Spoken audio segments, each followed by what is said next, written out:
I feel like I'm in a dreamlike trance, almost like I can't stop myself from staring at him and coming to him like a magnet. It's like a force that words can't describe. Hello my friends who listen to Ebird Online, and I'm back with another review. And today we're going to be talking about none other than Debbie and Oussama. Yes, that's right, it's 90 Day Fiance, The Other Way, Season 4, Episode 7. Well, we're shocked to discover that Oussama, you know, the one that's as pure as the driven snow, seems to have an ulterior motive for wanting to marry Debbie. He'd previously insisted that his love consisted of art and love sonnets and poems and unicorns. But it turns out to be, well, something rather different and a bit more financially tangible. And for some strange reason, Debbie was surprised. And I was somewhat shocked myself, just shocked that Debbie hadn't actually clicked on that Oussama has a burning desire to either relieve Debbie of her dollars or to go to the good old US of A. Do you want to hear more on what I think about this couple? I thought you would. But before we get into all of that, I'm so sorry guys, we didn't have any videos last week. We've had a bit of an emergency around these parts. One of my very good friends was cat sitting for another friend, and the cat managed to outwit her and escape. And yes, you guessed it, the cat's gone missing. And so I spent the best part of last week putting up posters and trying in vain to find the missing cat. And we've still had absolutely no luck, but I'd like you all to say a little prayer for Puttus the cat, and a little prayer that we find him safe and well. There are two lovely little girls depending on this. I'd like you all to cross your fingers for the safe return of Puttus the cat. And also thank you to everybody who's subscribed to my channel thus far. I really genuinely appreciate it. But if you've yet to do so and you love listening to my videos, please consider pressing that big red button marked subscribe and making eBird a very happy eBird. And also don't forget to hit the notification bell so that you don't miss any of my new uploads. Also, if you enjoy my content, please don't forget to smash the like button. It really does help my analytics. Thanks guys. And so without further ado, I give you Debbie and Oussama.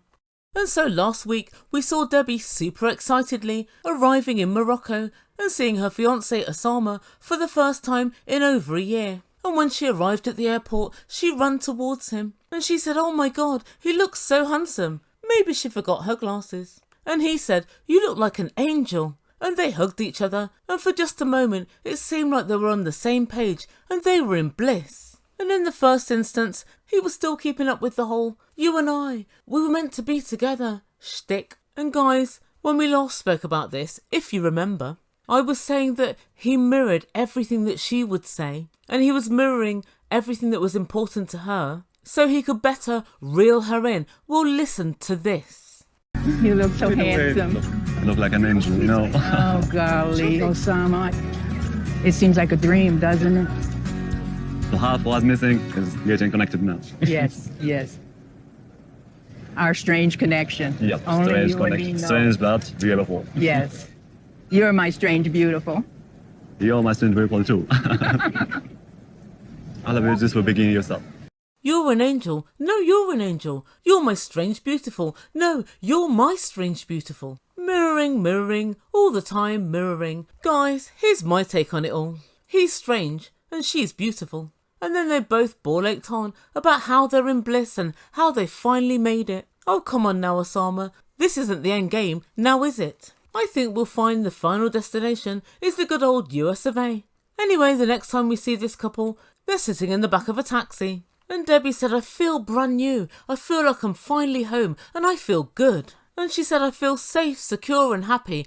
I feel like everything's going to be okay." Oh, Debbie, I feel like you're delusional, and I also feel like you're in for a big freaking shock. And she finished off by saying, "Everything is good and the future is bright and it's ours to do good with." And as the couple chat on, Oussama talks about the farm he lives on, and she said, "Oh my god, I'm going to be Farmer Debbie." And Oussama said, "Don't worry, you'll learn." And they're both grinning, smiling, enjoying each other's company, and they both seem really happy. And so Debbie tells us the plan for the future is as thus. They're going to stay for a couple of days in the capital, Rabat, and then they're going to move on to where Oussama lives on his farm with his parents. On the farm they'll meet Mum and Dad, or as Debbie will refer to them, a couple of kids. And then they're going to get married, move back to Rabat, find an apartment, and then they'll start their new life together. Debbie, does Oussama know about these plans? I'd be very interested to know. But guys, what I'm really interested in is the fact that Debbie's not at all worried about meeting his parents. And I don't know why not, given their massive age difference. Unless there was some other ulterior motive on Oussama's part, I can't imagine his parents would be happy for this union to take place. I mean, after all, there is an age difference of 43 years. If I were Debbie, I'd be, well, bricking it. And then Debbie asked Oussama, what will you expect when we're together? How will you expect me to behave? What do you want from me? And Oussama said, I want you to behave half like a Moroccan woman. I'd like you to cook my food, wash my clothes, and do the housework. And Debbie nodded, and it seemed like she was kind of okay with it. And I thought, oh my God, finally, somebody from the 90 Day Fiance franchise who's managed to research the other person's culture. And he said, you can practice all of this at the farm. You can learn to cook for me with my mum. And she said, well, I think the cooking might be a little bit much for me, but I can have a try. And after all, a couple of times a week we can have a takeaway, and we can have some wine with the takeaway. Wine? What? Oh my God, Debbie, if you mean wine by you whining on and on about how shit you find life at the farm, then yeah, I guess you will have a wine. But yeah, I don't see that happening. And immediately, Oussama said, wine? No, we can't have wine at the farm. And guys, sometimes I let even myself down. Why would I imagine that Debbie had researched whether it was okay to drink wine in front of your in-laws? Why would I imagine that somebody from the 90 Day Fiance franchise would learn the customs of where they're moving to? Why, oh why, oh why? I am such an idiot. And Oussama said, no, we can't have wine. And Debbie said, well, can we sneak it? And he said, well, I guess we can lie. And she said, well, no, I don't want to lie. And Oussama explained to production that bringing alcohol into the home is like bringing the devil into the home. And that's why they're not allowed to do it. But Debbie's not happy, and she said to production that she's stunned. She said, why do I have to suddenly be half a Moroccan woman? This was never the plan. He never told me anything about this. And she said, oh no, I need a drink just thinking about this. I do like Debbie. She does amuse me. And so finally, the couple arrive at the Riad. And as they walk in, it's picturesque and it's beautiful. And Debbie said, I absolutely love it here. It has a certain je ne sais quoi. Oh, Debbie, I think you'll find this whole relationship has a certain je ne sais quoi, i.e. I don't bloody know. I don't know, and neither does she. She doesn't know what she's in for. She doesn't know who he is. And as I look around, I've got to say it's absolutely picturesque. It's beautiful. And I have to say, I do love Middle Eastern architecture. It's so pretty and so intricate and so well thought out. And so next time we see this couple, they're getting ready for dinner at the Riad. And Debbie tells production, I really need to speak to Oussama about time frames. And she said, I didn't leave my whole life and everything I know to go and stay with his mum and dad for an extended period of time. And again, I say to myself, why didn't you have this conversation with Oussama before you moved countries? It's unbelievable. And Debbie floats in like an angel. And she sits down and says to Oussama, what should I prepare for? Oh Lord, Debbie, I'm thinking dental bills and fuckeries. But she continued, how long will we be at your parents' house? And he said, well, 1 or 2 months. And she said, I need to know when we're going to start looking for an apartment. But Oussama said, it's going to be so expensive getting an apartment, I think we should stay at my parents' for a couple of months. And he continued, and then you can go back to the States. What? Debbie said, I'm confused. You want me to go back to America? Oh, Debbie, we all want you to go back to America and pretend this shit show never ever happened. But Oussama continued, yeah, go back to America. I know you have your business and your family and everything there. So go back to America and then we can decide what's going to happen from there. She said, and when do you want me to come back? And he said, well, this is a decision of life. And Debbie's not happy at all. And Debbie says to production, I'm seeing another side of Oussama, and this side I don't much like. I had expectations, and I believed your word to me that you loved me and we were to get married. And now you're telling me you're not going to marry me and this is a 2-month test drive? Why couldn't you tell me, gee, Debbie, why don't you come and I'll see if I can accept you in reality or not? Why didn't you say something like that? Because if I say to you this, he will not come. Guys, Oussama's blatant. He says, if I told you before you came, you wouldn't have come. Wow. So you're admitting you have her here on false pretenses. But guess what, Debbie? Guess who did tell you? Yes, that's right, your son. Your son said, this person's a scammer, and this person has an ulterior motive, and he was 100% correct. But I'm very surprised that Oussama has the bollocks to do a 1-2 switcheroo on Debbie. Really? With those teeth in your head? Wow. Just wow.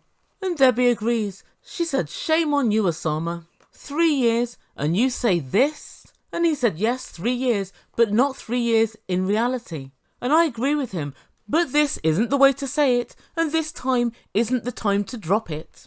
And Debbie said to him, you're a liar. And he said, I'm not lying, I still want to marry you.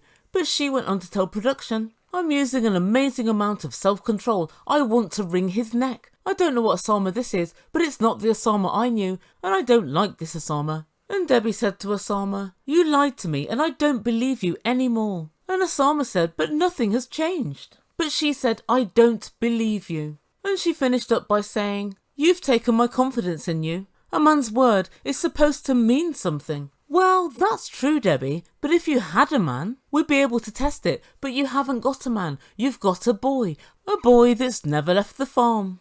A boy that's still tied to his mother's apron strings. A boy that lives in poems and sonnets and all the shit that isn't real. A boy that spends his time mirroring the wants and needs of a 67-year-old. So he can inveigle his way into her heart and into the USA. That's what you have. And then Debbie said, I feel sick, man. And she walked out of the room. And that's where we end things for this week. So what does the Ebird make from all of this? Well, it's nothing short of what I imagined would happen. Debbie, I can tell you now, the end goal for Oussama is the United States. The reason he doesn't want you to spend your money on an apartment in the capital is because he has no intention of living there with you. He doesn't want you to spend unnecessary money. He wants you to save all your pennies for his big move to America. And guys, Debbie's very perplexed, saying, oh my god, Oussama's changed. He's not the man I thought he was. Debbie, how would you know? Because you don't know him. I reckon 3 years online is about 3 weeks in real time. Online is curated. Online's considered. Online's your best self. Not to put too fine a point on it, online's pretty much bullshit. Guys, do you think the Ebird's this funny in real life? Oh, guys, bad example. Because yes I am. But usually, people aren't what they purport to be online. And yes, I know Debbie's had a couple of holidays over to Morocco, but that means almost nothing. Anyone that's ever had a holiday romance will realise you have the most fun. There's none of the boring shit, like work and bills and money and life decisions. All of those things are exempt when you're on holiday. And guys, I feel kind of conflicted. I feel as if Debbie should have known. I don't really know Oussama very well. And I also think she should have known that this was very possibly on the cards. She should have thought maybe we should spend a little time together to discover if we actually get on with each other. But then, on the other hand, he should have actually said his true intentions. He should have made them clear before Debbie arrived in Morocco. Packing up your whole life to move for good is quite a big deal. And he actually said from his own mouth, out loud, if I'd have told you my plans, you wouldn't have come. So he's more or less saying, in no uncertain terms, I've tricked you over here, you're here on false pretenses, and of course that's despicable behaviour. And then Debbie said to him, what do you want from me? And he said, well, I want you to be a half Moroccan wife, cooking and cleaning and washing my clothes. And Debbie said, well, I'll have a go. That should have been a question that you asked him before you even moved. And I think I know the reason you didn't ask him, because you knew good and well that you may not like the answer. Debbie, it would seem you've now taken charge of yet another child. You're both living in denial, and you're both living in la-la, paintings, poems and unicorns land. You're both living in a dream, and that dream is currently crumbling in Debbie's fingers. So yes, I think Debbie has a good heart, I really do. But she's been extremely gullible and naive. Par for the course, so it would seem, for Debbie's life. In addition to this, I think that Oussama is a confidence trickster. He's a snaggle-toothed grifter. I think Oussama's on the make. He wants either something financial or secondly, to get to the United States. He hasn't implicitly stated what he wants as yet. But we know it's not Debbie's love and Debbie's paintings and poems. But I think that Debbie's clued in now, and I can see she's got a little bit of a fiery nature, so it's going to be interesting to see exactly what happens. So guys, let me know what you think in comments down below. Do you think that Oussama has an ulterior motive? I think he does, but I think he's wildly underestimated Debbie. She's been effed around by ex-husbands and messed around in previous relationships. And I've got every reason to believe she's going to put her foot down if Oussama doesn't give her what she wants. I think she may well pull the rug from underneath him, and I'm crossing my fingers that she does. So guys, put your comments down below and I'll get on with my next video. Thank you so much for listening. Please don't forget to subscribe to my channel and smash that like button if you've enjoyed the video. Thank you so much for listening. You've been listening to Ebird Online and I bid you good day.